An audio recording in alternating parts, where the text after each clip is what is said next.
Okay, we are now joined by Ross Chastain. If you have a question for Ross, please raise your hand. We'll get you a mic. We'll start with Zach.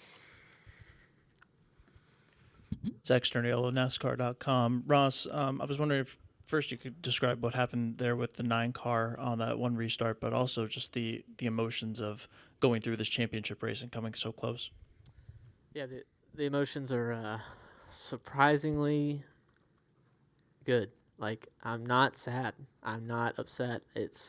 I honestly thought when we started the playoffs that if we made it, as I go through different scenarios, and I do think about what I'm going to think about ahead of time and think about what my thoughts are going to be and what I want them to be, and then I try to evaluate as I go. And I thought if I, like this scenario, if I lost by a little bit, that I would be really upset, and I'm not. Like, I'm so proud and so happy to give our first shot at these playoffs and this at racing in the Cup Series with Trackhouse, and we just ran second. And Mr. Penske's group had us covered all day, and Joey was the best car until the final run, and we had a real shot to race with him.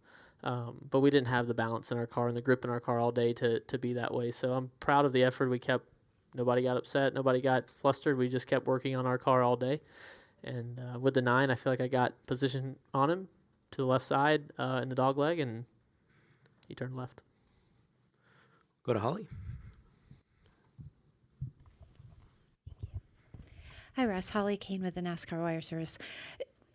Could you say that you're not necessarily super disappointed because you take a lot of positive out of this, but how close did you feel that you were going to be? Did you know at some point this just isn't in the cards for us today, or were you feeling like, even towards the very end of the race that you were going to have something for them?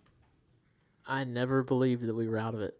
We started 25th and drove to the top 10 quickly, top 15 quickly, and then top 10, and kind of raced around there, fought the balance of our car, and knew that if we got it right, we were going to have a shot. And on the final pit stop, we got it right.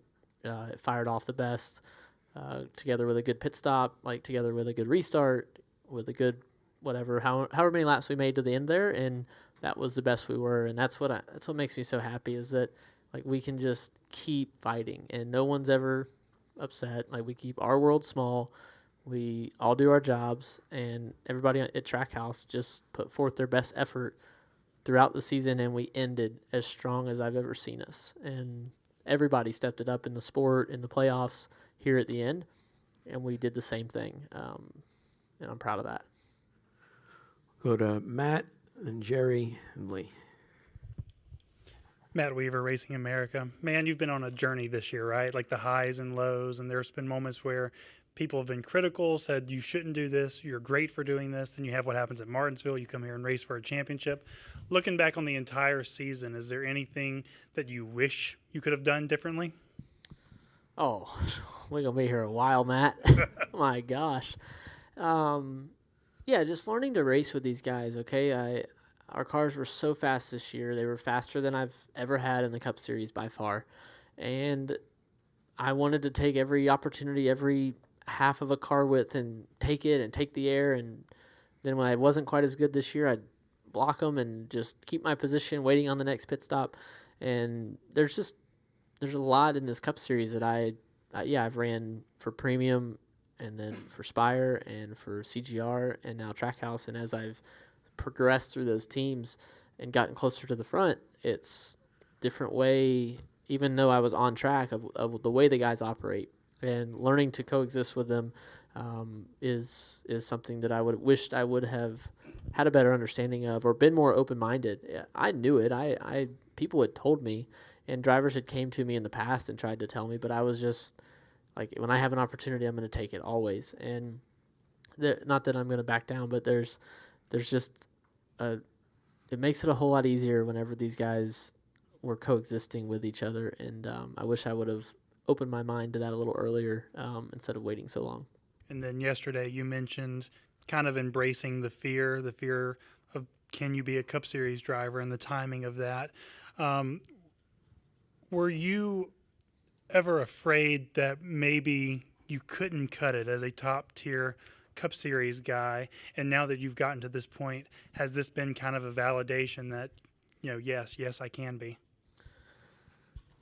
Well, I'm confident in my ability, and I'm confident in my team, but I don't believe that if I just stop now and show back up to the Clash and just all that in the middle is nothing productive, that I will be good enough to race at the top level of this sport. And I need to continue to evolve and be a better race car driver and study these guys and study myself, see what they're doing, understand these cars better, and understand the craft that it takes to drive at this level and to extrapolate the most out of these cars. So I feel like I'm on a never-ending hamster wheel to be the best version of myself, and that's not going to stop. And I hope that I never lose that drive, because I wake up and I think about, how can I drive a race car fast?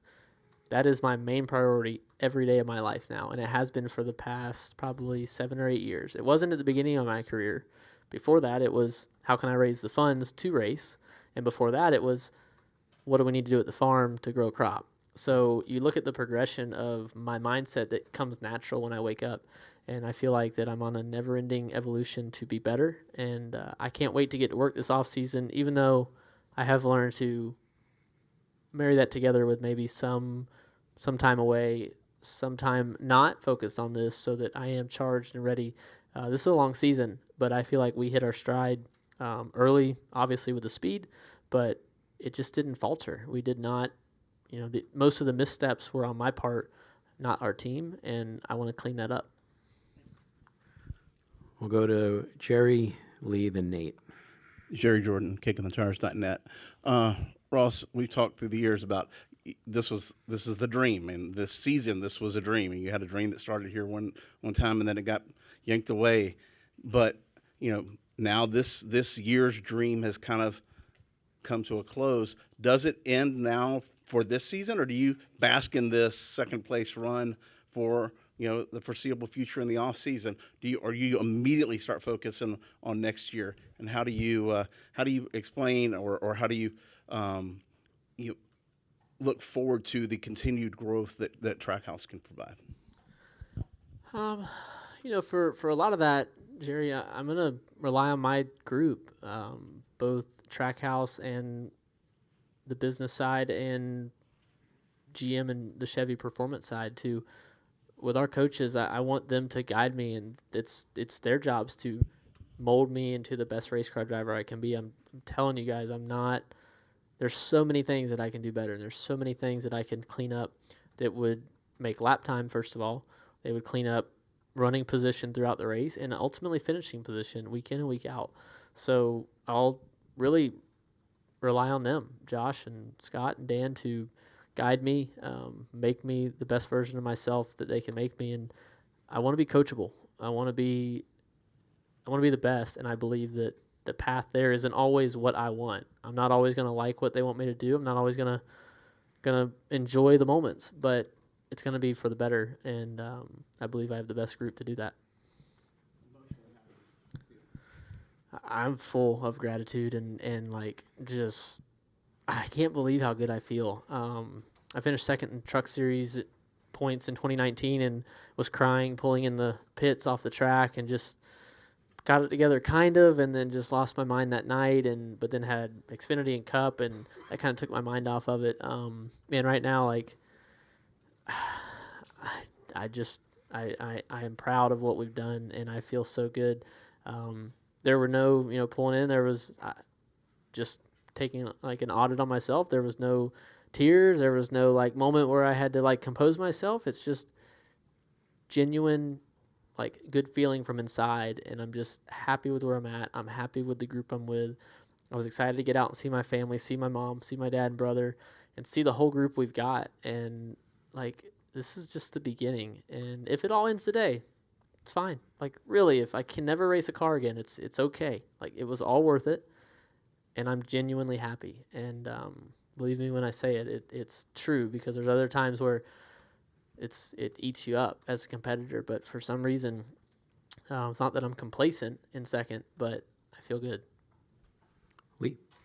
St. Smith said on media day that if he had everything handed to him, he didn't think he would work as hard as he did to get where he is. And I think of your progression, I think of Belle's progression. And does that, when you're a blue collar kid, does that just instill a hunger in you that, just forces you to want to work harder?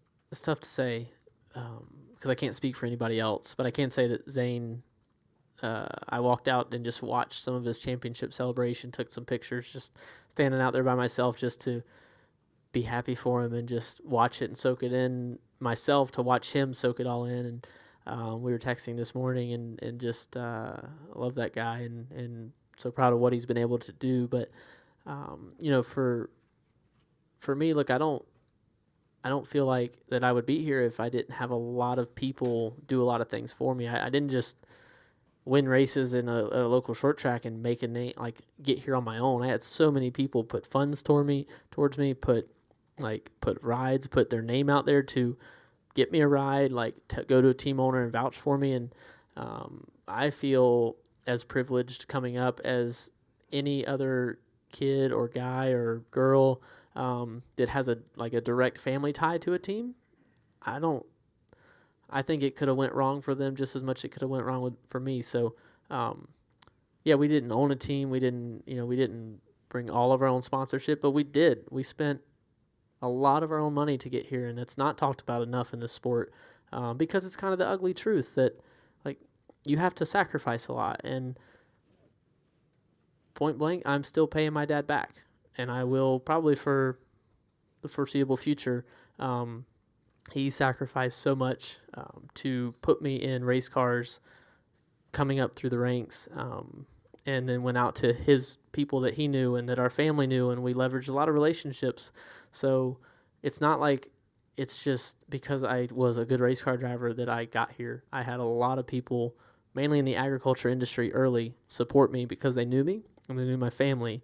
And so I'm forever grateful for that. And that's why y'all will always hear about watermelons. You will always hear about agriculture, because without that and without our family farming ever, but watermelons the last 8 generations, I'm not able to put funds towards racing early in my career up at these top 3 levels to get in cars. And there was always somebody with more money.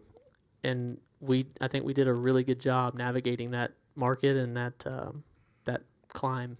And Phil Surgeon was, you would have thought he won the race. Maybe not the championship, but you might have thought he won the race because he was so excited about being able to go to 2023 and hit the ground running, not being a one-car team, not knowing who was going to be on the, just having all the pieces in place now that you can take that platform and grow with it. You share his enthusiasm. I do. We pulled on the backstretch, 20th in points last year with the 42, had a cooler full of beverages, and, walked away not knowing what the future was. We knew that Monday morning, we were walking in with new ownership and Chip and Doug Ducard and so many people that we had bet on being there for a long time in that 42 car, where it was their time to step away. And there was a lot of unknowns. And, to look back and think we ran 13th in this race, I believe, and 20th in driver points, to come back and run 3rd today and 2nd in the spring and fight for a championship. It's, we're only going to get better. I think that's what makes our group so good, is that with this new car, we thought there's so many ways we could be better with this car, and the buy-in from everybody through our 150 people is the key to that. Yep. Okay, we have time for one more, and we'll take it from Nate. Nate Ryan, NBC Sports. So, Ross, after a week of speculation and conjecture about anybody would try to replicate your Martinsville move over these 3 races, nobody did it, including you. Your teammate told us yesterday that he tried it in a simulator and said it wouldn't work. Did you give any thought to maybe trying it, being, 2 spots back and 1.2 seconds behind? I did not. With 5 to go, I looked over at it going into turn 3, and I knew Daniel had tried it and other guys, and I just didn't think that it worked. I thought that the Martinsville scenario was the perfect scenario for it, and my gut told me to do it Martinsville, and my gut told me not to do it here. So ultimately that's all I can do. And yeah, I don't think it's. I mean, everybody thought everybody would be doing it here, and they think they're going to do it there.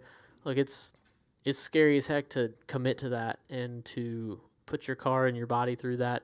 It was the longest wreck of my life. Like it was a successful wreck for a long time through the corner. So I'm glad that NASCAR, dug their heels in a bit this weekend and said, look, we're not going to overreact to this. We're going to just let it play out. And we'll continue to talk about in the off season, even though there was a lot of push for a rule today. And I'm super proud of the group at NASCAR and everybody in charge for taking charge and making their own decision and not letting the pressure of the driver group, steer them too far. They took a big leap of faith with this car. The France family in NASCAR did. Obviously, I'm really thankful for that because it put Trackhouse into existence and it gave us kind of the reason that we've been able to be successful. And I think that, as we keep going and the sport evolves, it's important for them to, they run the show, and sometimes they need to, I'm like, you tell us what to do, you tell us what the rule book is, and then let us go race. And that's what makes NASCAR so great, I think. Well, thank you, Ross. Appreciate the time post-race here, and congrats on a great season. Thank y'all.